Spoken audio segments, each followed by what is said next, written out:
Nous sommes des élèves du collège Thibaut de Champagne et nous faisons un reportage sur la biodiversité. C'est dans le cadre de la... De la quoi La semaine dernière. De la semaine de la presse. Allez, Il faut appuyer sur commencer maintenant. Voilà. Carré.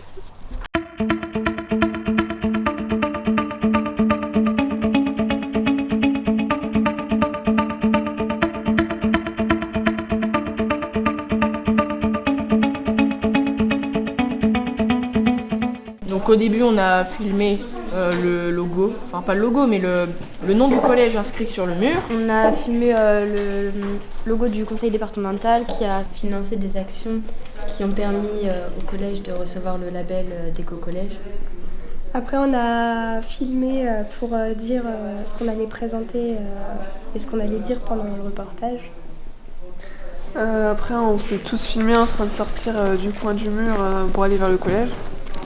Et après, on a essayé de filmer les panneaux solaires, mais comme tu sais dit, on n'a pas pu les voir, du coup, on n'a pas pu les filmer. Pour faire ce reportage, nous avons eu l'aide de 3 intervenants et 2 professeurs, Madame Tchena et Madame Fournier. Et donc, ça tourne sur tout ce qu'il y a d'écologique dans le collège, c'est-à-dire la mare, les panneaux solaires et le récupérateur d'eau.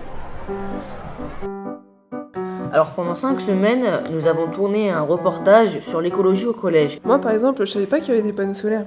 Ouais, moi non plus, mais je sais qu'il y a une mare dans la cour. et aussi à côté de la mare, il y a un récupérateur d'eau. Le récupérateur d'eau, il sert à alimenter la mare. Il y avait aussi qu'il y avait un trait à la cantine, ça dure depuis 1 an environ. Le tri, donc c'est une table qui a été installée par le conseil départemental à la rentrée, où il faut séparer d'un côté les déchets alimentaires, les déchets non alimentaires, et puis il y a un tri particulier pour le pain. On a mesuré la quantité de pain jeté sur un mois, donc on a constaté qu'il y avait 20 kg de pain qui étaient jetés par mois, donc ça fait à peu près une baguette sur 5, donc c'est énorme.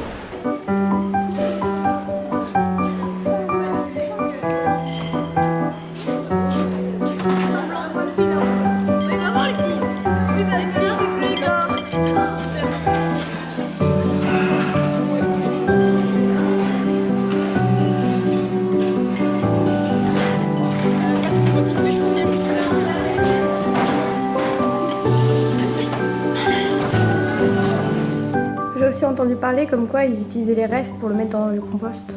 Ah ouais, et ça sert à quoi le compost? Le compost, il sert à alimenter le potager. Faut que ça s'émiette bien. Voilà, tu le vois de toute façon quand c'est bon, ça s'émiette bien. Ça n'a pas d'odeur de toute façon. Voilà, et là il est bon. Il a bien été décomposé. Voilà. Allez, tiens, je te le donne. Tu remplis ton bac et puis on mettra les plantes aromatiques après. Ah, des bonbons. Le compost, justement, ça va servir à faire de l'humus pour justement les plantes qu'on fait pousser au collège. On a les feuilles mortes, on a les tombes de gazon, mais on a aussi de temps en temps aussi le restant, enfin ce qui ne peut pas être mangé à la cantine, c'est-à-dire les feuilles de salade, les tomates qui sont déjà pourries et qui ne peuvent pas aller dans votre assiette. Donc du coup, c'est mis ici. Il y a une fermentation, donc ça atteint des températures voire 60-80 degrés, hein. Ça peut aller jusqu'à 80 degrés, c'est ce qu'on appelle la fermentation. C'est dû aux animaux du sol. Voilà.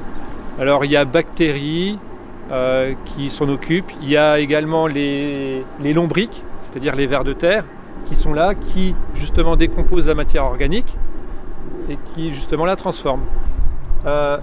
Une fois que la fermentation a eu lieu, on prend cette partie-là pour le mettre dans le deuxième compost. Et là, c'est la maturation. En gros, c'est 1 an. Hein. On le met dans le dernier bac. Et là, justement, dans ce dernier bac, on peut l'utiliser, le bac vert, hein, en dessous. On peut l'utiliser pour le mettre justement dans le potager. Il y a un décret qui nous oblige à lutter contre le gaspillage alimentaire, à réduire nos déchets. Pour toutes les autres actions qui ont été menées au sein du collège depuis plusieurs années, c'est une volonté de l'établissement. On s'est inscrit pendant plusieurs années dans un programme éco-collège et à partir de ce programme-là, un diagnostic a été fait au niveau de l'établissement et on a mis en place des actions pour travailler sur différents thèmes comme les déchets ou les économies en eau et en énergie. On a profité de la reconstruction du collège pour demander au conseil départemental la possibilité d'avoir un récupérateur d'eau. Donc ils ont accepté, ils ont financé l'achat et la mise en place de ce récupérateur. Donc c'est un récupérateur de 30 mètres cubes à peu près qui permet d'alimenter le potager qu'on voit là, la mare pédagogique et puis le sanitaire des élèves. Dans cette mare, on voit apparaître une centaine d'êtres vivants différents, une centaine d'espèces différentes. Alors, vous allez me dire, une centaine d'espèces différentes, il y en a énormément. Si on part des animaux, des plantes aquatiques et tout ce qu'il y a autour, ça fait bien une centaine d'espèces différentes. Alors, on utilise aussi cette mare pour les écoles primaires. Donc les écoles primaires y viennent lors de la fête de la science et on étudie justement les petites bêtes de la mare.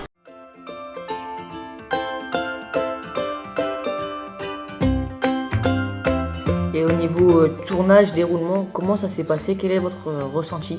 Nous, avec Léa, on a fait la voix off. Moi j'ai fait le tournage et tous les plans différents et ça m'a plu.